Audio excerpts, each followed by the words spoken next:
Crédito imobiliário, comprar sua casa própria, tá mais barato, tá mais caro, tá mal estruturado, o que tem acontecido no Brasil? Você vai acompanhar comigo aqui nessa entrevista. Olá, eu sou Leonardo Bortoleto, você está no Itatiaia Negócios Cast. A oportunidade aqui da Itatiaia é para você, nosso ouvinte, poder conhecer grandes histórias, grandes marcas, grandes decisões do mercado como um todo. Hoje eu estou aqui com o Luiz França, que é presidente da Abraim, que é a Associação Brasileira de Incorporações Imobiliárias. Muito obrigado pela presença, França. Eu que agradeço a oportunidade de estar aqui com você e com todo o público da Itatiaia. É um grande prazer. Para nós é muito maior, pode ter certeza absoluta. Eu queria começar explicando para quem está vendo a gente o que é a Abraim, o que ela faz, qual é o poder dela de influência no mercado de incorporações imobiliárias. A Abraim é uma associação que é muito interessante, porque a Abraim tem 10 anos e ela foi formada por, no máximo, 10 empresários há 10 anos atrás. Eles sentiram uma necessidade de se juntar e trabalhar em prol do setor de uma maneira muito organizada e técnica. Esses 10 empresários se juntaram, montaram a associação. Naquele momento, alguns dos empresários, por exemplo, o Rubens Menin, estava quase que semanalmente na Abraim, ele quase que tocava a Abraim semanalmente. Aí a Abraim foi evoluindo e chegou um momento que tomaram a decisão de a Abraim ser muito profissionalizada. Então, criou-se uma diretoria e eu, depois dessa diretoria que foi criada, fui convidado para ser o CEO da Abraim, tive esse prazer. E de lá para cá, a Abraim vem crescendo muito. Hoje nós temos 93 associados, nós estamos em vários estados brasileiros. Ter uma representatividade nacional é importantíssimo. Por quê? Quando você tem representatividade nacional, você participa de decisões importantes. Por exemplo, assuntos no Supremo Tribunal, eu posso participar com amicus curiae. Então, a capacidade de influência que nós temos de buscar o que é melhor para o setor é muito grande em todas as esferas, federal, estadual e municipal. E o que a gente define, então, como um mercado saudável para o setor de incorporação imobiliária? O que é o adequado, o que é o bom para o investidor, para o incorporador, para o cliente? O que é o mercado saudável? O mercado saudável é aquele que tem potencial. E o mercado brasileiro ele tem um potencial muito grande. O déficit habitacional brasileiro é de 6 milhões de moradias. Como se não bastasse o déficit de 6 milhões de moradias, você nos próximos 10 anos ainda terá necessidade de construir 11 milhões de moradias. Então você veja que o grande potencial que se tem no Brasil em termos de incorporar. Então as pessoas vão ter oportunidade, sem dúvida nenhuma, de ter moradias mais decentes, inclusive, porque grande parte dos 6 milhões de moradias são pessoas que nós chamamos que estão no segmento de baixa renda. São aquelas pessoas que ganham menos e que elas dependem de um programa que existe hoje no governo, que é o Minha Casa Minha Vida, que faz com que, no jargão popular, aquela pessoa consiga comprar seu imóvel, ou seja, a prestação mensal cabe no bolso dele e ele vai para uma casa digna, para uma moradia que fica num lugar, num bairro bom, aonde poderá criar seus filhos com toda a condição de segurança, saúde e educação. Você tem uma carreira muito sólida no mercado financeiro. O que te motivou? E qual é esse ponto de virada aí na sua vida, França, para ir para o mercado de incorporações imobiliárias? Tem um papel tão ativo. Bom, primeiro é muito interessante que eu sou engenheiro. Então eu comecei a minha vida trabalhando em obra.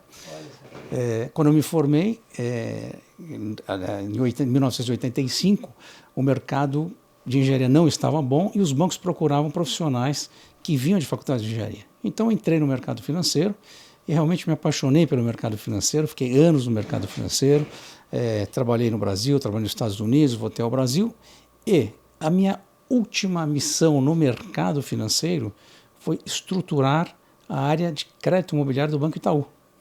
Então, aí voltou todo o meu conhecimento que eu tinha de engenheiro civil, que foi. Então, eu voltei à proximidade com o mercado imobiliário. Agora, existe uma diferença muito grande entre estar liderando ali o mercado financeiro e também entidade setorial. E o que muda na prática, no seu dia a dia, o que muda efetivamente na sua maneira de pensar, representando uma entidade, representando um setor e não uma iniciativa privada isolada? Eu já tive a experiência de representar o setor, porque quando eu fui diretor executivo do Banco Itaú, eu fui presidente da ABCIP, que era a entidade de classe que representava os bancos. Então, já tinha essa experiência anteriormente, né? Mas existe uma diferença muito grande, que é quando você representa o setor, você tem que ter uma visão muito importante do setor. E essa visão importante do setor, nós só vamos buscar quando a gente tem o contato correto e claro com os empresários do setor. Então, esta é a beleza da Abrainc. Os presidentes das entidades, os presidentes das empresas, eles estão sempre lá na Abrainc conversando conosco e trazendo o que está acontecendo no mercado e como o mercado precisa ser. Quando nós temos esses insumos, o que nós fazemos? Nós pegamos toda uma parte técnica, fazemos um embasamento técnico para buscar esses objetivos. E a diferença é que aqui você precisa buscar consenso. Não é só tecnicamente. Lá no banco, muitas vezes, você fazia o projeto, olhava o projeto tecnicamente viável, é lucrativo para a instituição financeira, vamos fazer.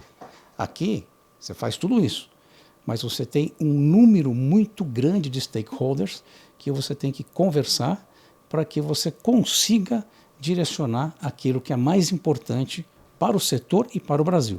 E o mercado imobiliário, pujante como é uma força motriz do nosso desenvolvimento, que interfere em várias outras cadeias produtivas, imagino que nesse papel, nessa função, liderando a Abrainc, tenha muita pressão.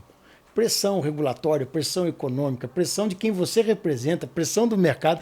Como é que é o dia a dia do França para poder tomar decisão? Quais são suas referências, França? A pressão existe, só que eu vim do mercado que tinha muita pressão, que é o mercado financeiro. Então a gente vai se habituando à pressão. Então essa pressão, ela não me machuca, na verdade ela me desafia a trabalhar a cada dia e é isso que me motiva a estar dentro da Abrainc. São assuntos totalmente diferentes que de repente caem para a gente resolver e a gente tem que resolver muitas vezes rapidamente. E esse é outro ponto importante na Abrainc, decisões rápidas. Como nós temos uma governança muito boa, com um conselho de empresários, rapidamente as decisões podem ser tomadas, levadas ao conselho, até às vezes informalmente, via WhatsApp, e tomamos decisões importantíssimas rapidamente. Para quê? Para que o setor possa atingir os seus objetivos de melhorar cada vez mais no Brasil. Dinamismo, então, é a palavra-chave para o funcionamento da Abrainc, então. Essa é a palavra-chave. Eu até me lembro uma vez que a gente teve um assunto importantíssimo, que foi o distrato. O distrato é um assunto importantíssimo. Eu recebi uma ligação. Explica melhor a questão do distrato para quem não é do setor imobiliário. O distrato é um assunto importante, porque lá no passado as pessoas começavam a ver os preços dos imóveis subir. E aí a pessoa comprava um apartamento e falava, poxa vida, eu comprei aquele apartamento, paguei 5 milhões de reais, hoje ele está valendo 8. Poxa, então eu vou comprar não só para morar, mas eu vou comprar para vender. Mas qual o risco que essa pessoa corria? Nenhum. Porque se o preço não subisse, ele devolvia o imóvel para o incorporador. E não havia penalidade clara. E o incorporador tinha que devolver o dinheiro corrigido. O incorporador tinha que devolver o dinheiro, dependendo do que os juízes decidiam, corrigido e tudo mais e tal. Então, era uma que a gente chama uma opção de graça. Você apostava em algo, se não desse certo, você devolvia. Então, isso desincentivava o segmento. A partir do momento que houve uma penalidade, houve uma lei que trouxe uma penalidade, isso acabou e faz com que os incorporadores tenham muito mais segurança para trazer mais empreendimentos para o mercado. Ficou mais seguro porque você tirou a especulação. Exatamente. As vendas ficaram assertivas e antes a venda obrigatoriamente não era uma venda real, porque acabava o empreendimento, você podia ter uma devolução. Então isso era terrível. E eu me lembro que quando a gente fez a lei do distrato, tinha um tópico lá da lei do distrato, um dia um deputado me ligou e falou assim, estamos aqui para decidir e precisamos saber o que o setor acha. Questão de minutos, eu mandei um WhatsApp para os conselheiros, decidiram. Em minutos você tinha apurado a informação. Apuramos a informação, tomamos a decisão e conseguimos com que aquela lei fosse aprovada. Então, esta rapidez é fundamental em todos os segmentos, inclusive numa associação. Hoje você é de São Paulo, mas você acompanha, obviamente, o mercado como um todo brasileiro. São Paulo, Rio de Janeiro está vivendo mudanças incríveis no desenvolvimento urbano. O que mudou na prática nessa cidade, por exemplo, com a revisão do plano diretor? O plano diretor de São Paulo, ele já vem em 2014, que teve o plano diretor, e depois de 10 anos houve a revisão. Então teve uma mudança estrutural importante para a cidade. Por exemplo, você tem os eixos de transporte. Nada mais lógico do que você construir perto dos eixos de transporte. Você faz com que as pessoas que moram a uma determinada distância do eixo de transporte, ela possa ir caminhando a pé e usar um transporte urbano para ir trabalhar ou para ir para a escola. Então, isso tudo fez com que a cidade, diferente do que as pessoas falam, ela tem um adensamento. E o adensamento é bom, não é ruim. Porque quando você tem este adensamento, as pessoas vão precisar menos individualmente irem de carro para os seus trabalhos, para as suas escolas, faculdades, tá certo? E ou vão a pé ou utilizam o transporte público. E que é excelente também para a natureza, porque você vai emitir menos CO2. Então, isso tudo nós temos que desmistificar, porque às vezes as pessoas falam, na minha rua tem 4, 5 prédios, não tinha prédio. Só que aquelas pessoas que moram nessa rua, muito provavelmente elas estão indo a pé para o trabalho e não estão... Diminuindo o trânsito, diminuindo a emissão de CO2? Exatamente. Então, a gente tem que entender. É como, por exemplo, um dia uma pessoa chegou assim, mas o meu bairro é uma maravilha, era cheio de casa. E eu tive a curiosidade de conhecer o bairro dele. É um bairro humilde, da periferia de São Paulo. E quando eu cheguei, eu observei as casas, todas bonitinhas até, inclusive, não tinha uma área verde nas casas. Ou seja, o solo não tinha permeabilidade nenhuma. Casas mais novas? Casas antigas. Que foram reformadas. Entendi. As pessoas tinham antigamente aquele jardim, o quintal atrás com que era jardim. Um modelo de construção mais antigo. Mais antigo, mas tinha um jardim, onde você tem a chuva e a água vai permear no solo. Aquilo, tiraram os jardins, puseram ladrilhos na casa e aí você não tem permeabilidade. Aí vamos fazer um prédio lá, nós temos que fazer considerando uma área permeável. Então, senão você não aprova o projeto. Então, veja bem, é uma melhoria e não um caminho ruim para a população. É porque muitas das vezes a gente está baseado em cima de uma narrativa que tem uma visão. Né? E essa visão exposta, às vezes, vê muito o erro e não vê os benefícios. Não é isso? Me aponta, você que conhece bem a situação lá de São Paulo e de Rio de Janeiro, me aponta algo que foi acertado e que foi errado, na sua opinião, nesses planos diretores. O que foi acertado no plano diretor foi alteração de gabarito, ou seja, você poder construir um pouco mais alto. E o que eu acho que não foi tão adequado na cidade de São Paulo, foi uma coisa que eu briguei bastante, foi a distância do eixo. Eu achava que a distância do eixo podia ser maior do que ficou em São Paulo. Eu achava que as pessoas andariam por 15 minutos sem problema nenhum e teve uma distância menor. E isso teria beneficiado a população, porque se você aumenta a distância no eixo, você permite que tenha mais possibilidade de construir numa faixa maior. E o que vai acontecer com o preço do terreno? O preço do terreno vai baixar. Se o preço do terreno baixa, o imóvel fica mais barato. Existe um modelo de cidade que é mais eficiente, que é mais adequado ao mundo de hoje? Hoje eu diria que as cidades mais eficientes são aquelas bem planejadas e as adensadas. Entendi. Deixa eu te fazer uma pergunta que às vezes é algo desconfortável para o meu convidado que está aqui, França, mas eu queria saber o seguinte, teve alguma decisão, algum erro estratégico, alguma coisa que aconteceu nessa carreira, nesse processo da Brainc que de alguma forma virou um aprendizado? Porque é uma associação jovem. É uma associação jovem, mas a Brainc nasceu por uma necessidade. Os empresários, o que acontecia antes da Brainc? Antes da Brainc, muitos empresários, eles tinham que, se tinham qualquer problema, por exemplo, problemas jurídicos, de segurança jurídica, e uma empresa, 2 empresas, contratavam um advogado e tinham que lutar com aquilo. Então eles sentiram a necessidade de se unir, tá certo? E se tornarem mais fortes e mais organizados. Então, o erro tinha anteriormente e nós temos uma concepção nova. E a Brainc, ela é muito técnica. Nós não vamos conversar com ninguém sem estudos técnicos. Isso é muito importante, porque o embasamento técnico é fundamental para que você consiga realmente ter boa argumentação em qualquer esfera. Então a gente pode até dizer que na questão, não dentro da Brainc, mas ela veio para resolver um erro, resolver um problema. Então ela foi moldada efetivamente para poder suprir essa necessidade do setor que não tinha como se representar. Deixa eu falar um pouquinho de futuro e eu quero falar sobre Belo Horizonte. Por quê?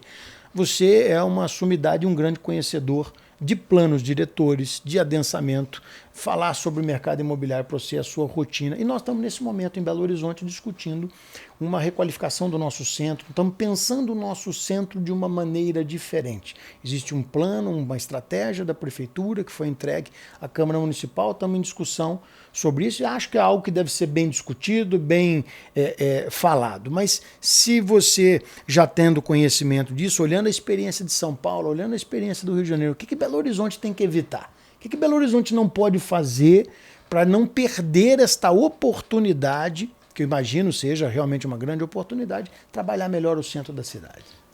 Primeiro, quando você faz um plano diretor, a gente tem que deixar muito claro que você atende a população. Perfeito. E nós, incorporadores, nós somos um objeto que, em função daquilo que a população quer, nós vamos construir. Então, o plano diretor tem que atender a população. Então, sendo a cidade... Seria como dizer assim, se o plano diretor não atende a população, não atende o mercado, não atende vocês. Porque eu costumo brincar o seguinte, se amanhã tiver mercado para um apartamento de 200 metros quadrados, um quarto, sem suíte e um banheiro, eu vou construir. Porque você faz a leitura de mercado e você constrói em função da leitura de mercado. Então, é isso que as pessoas têm que entender. Nós vamos construir aquilo que o comprador quiser. E, sendo a cidade, ele é fundamental que tenha uma mudança, porque é um lugar onde você consegue fazer um bom adensamento, próximo aos postos de trabalho, tá certo? E você pode trazer essa população morando no centro da cidade, de população de diversos níveis de renda, pessoal de média renda, alta renda e baixa renda. Então, esse modelo é importante para que você desenvolva um centro urbano com as pessoas tendo a capacidade de viver naquele centro urbano e, inclusive, viver sem depender tanto de transportes. Poder andar. Porque tem tudo ali. E aí tem segurança para poder andar, tem a iluminação à noite, tem as ofertas de prestação de serviço, de comércio durante o dia. A pessoa se desloca menos, não pega um automóvel, não pega às vezes nem transporte público para poder passear e para poder morar. O que melhora a qualidade de vida de uma pessoa é muito. Porque imagina a pessoa que levar, às vezes, 1 hora de casa até o seu trabalho e ele poder sair de casa, andar 10, 15 minutos e trabalhar. Isso é fantástico. É só lembrar também, assim, você está me falando e aqui veio ao meu pensamento aqui. Olha, o tanto de mudança que a gente teve nas empresas e nas pessoas por conta de home office. Né? Porque as pessoas, na realidade, não é só o ficar em casa, é também estar evitando o deslocamento. Não é isso, França? Porque essa é uma realidade do consumidor. Né? Se ele puder comprar um imóvel que está perto do trabalho dele, imagino que ele vai preferir. Onde que a gente não... o que a gente aqui em Belo Horizonte pode analisar? O centro pode ser um motor de desenvolvimento da cidade ou pode ser um freio econômico. É isso que você está dizendo aqui. Mas a gente tem que olhar o centro como motor de desenvolvimento e fazer um investimento para que não tenha barreiras para que você construa no centro. Quando eu falo barreiras, o que acontece? Você pega um prédio antigo no centro, você vai fazer um retrofit. Okay. Quando você vai fazer esse retrofit, muitas vezes prédios antigos, eles tinham as suas escadas junto do hall do elevador. Certo. E hoje em dia, num prédio moderno, você tem o quê? Você tem a escada isolada com as portas corta-fogo, que é certíssimo. Tem que ter. Tem que ter. Agora, num retrofit, no limite, eu não estou dizendo que deve ser, mas poderia ser como você vê em Nova York, por exemplo, as escadas externas, ou uma escada externa, tá certo? Então você tem que adequar, tá certo? A necessidade atual de segurança para que o retrofit seja viável. Entendi claramente. O setor imobiliário hoje, as incorporadoras, né? A Abrainc, espera o que das próximas decisões aqui em Belo Horizonte? Como que vocês estão vendo os próximos passos? A gente espera que, importantíssimo olhar as experiências que tivemos em São Paulo e no Rio de Janeiro, tá certo? O gabarito é fundamental, tá certo? Porque se você pensar em prédios muito baixos, você não vai conseguir ter esse adensamento e as pessoas morando próximo, tá certo? Onde estarão as suas necessidades. Eu falo necessidades porque nós fizemos pesquisas e cada família tem uma necessidade. Morar perto da escola, pessoas idosas morarem perto de hospital, alguns moram perto de trabalho, então cada família tem a sua necessidade de deslocamento e dessa proximidade. Então, é importantíssimo isso. E os eixos, também construir perto dos eixos e trazer também a habitação de interesse social para este local. Ou seja, você tem que ter pessoas que morem de renda mais baixa, que vão prestar serviço naquela localidade, morando lá. E para isso você precisa de incentivos na habitação de interesse social, e esses incentivos podem vir e deverão vir através do plano diretor. Perfeito. Eu tenho aqui um quadro específico, França, que chama Raio-X. Eu te pergunto, você nem pensa. Você, de sopetão, você me responde. Então, isso é difícil, hein? É. Podemos fazer? Vamos lá. Então vamos lá. 3 perguntas. Primeira pergunta. Crédito imobiliário no Brasil é caro ou mal estruturado? É caro. É caro. Crescimento do setor mais depende do governo ou do mercado? O Brasil depende do governo. Por quê?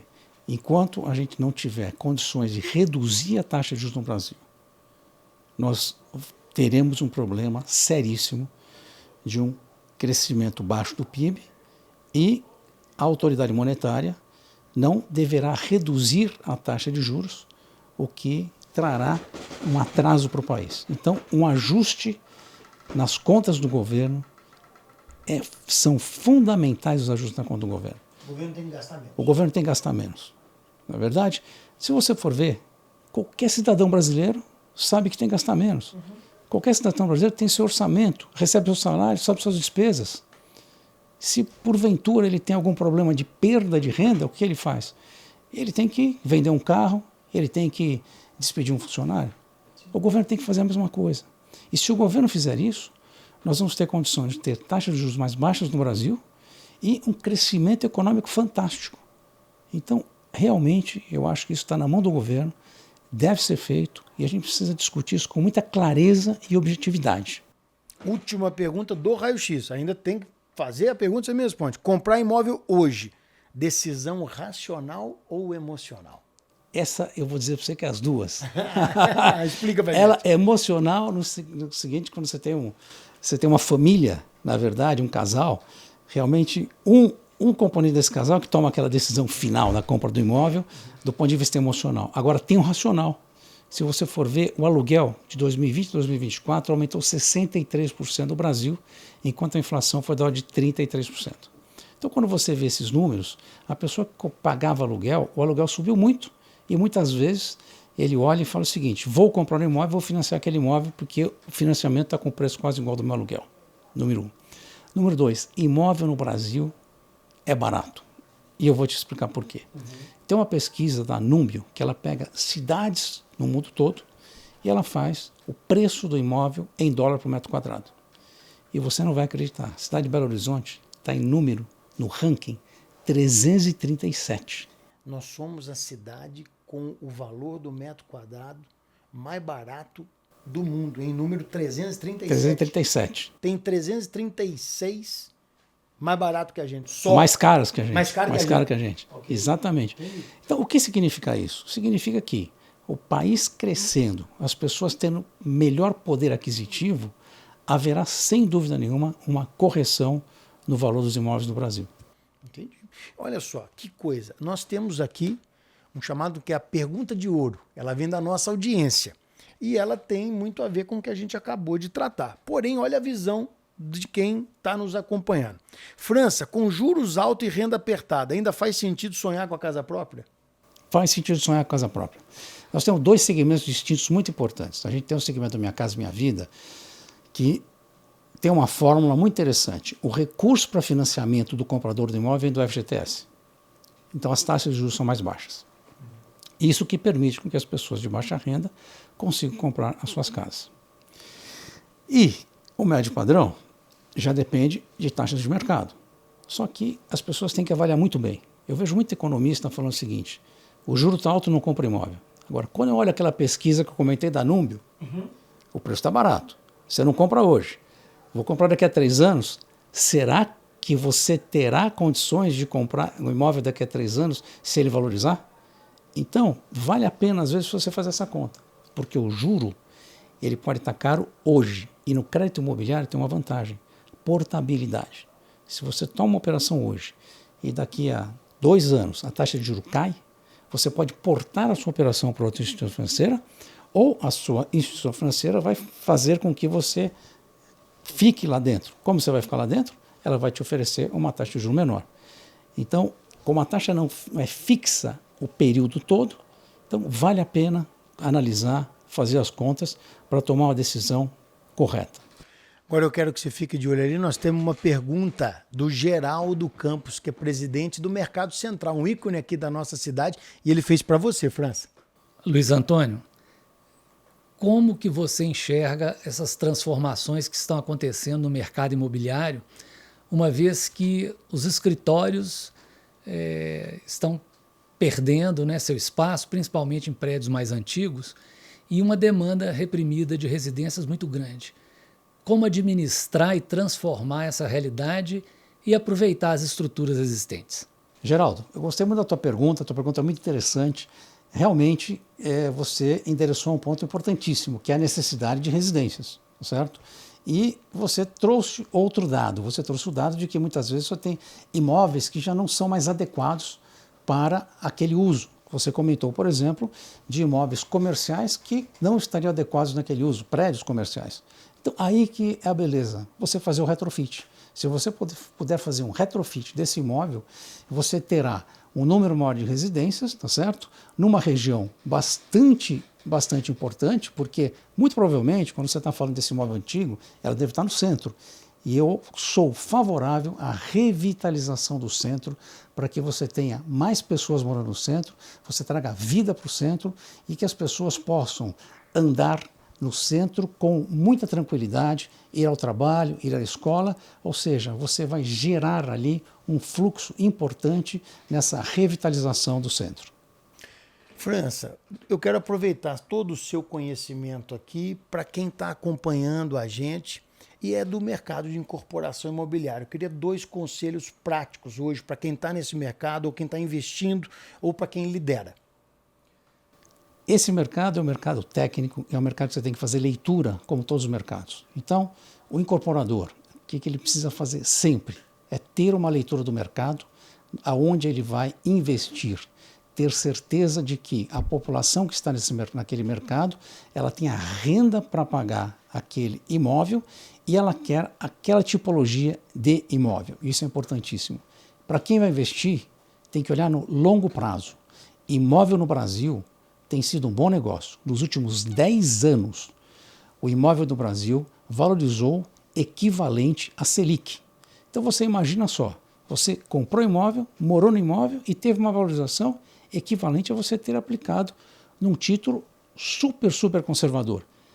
Se você não morou no imóvel, você comprou imóvel e alugou, você teve a valorização da Selic e ainda ganhou aluguel.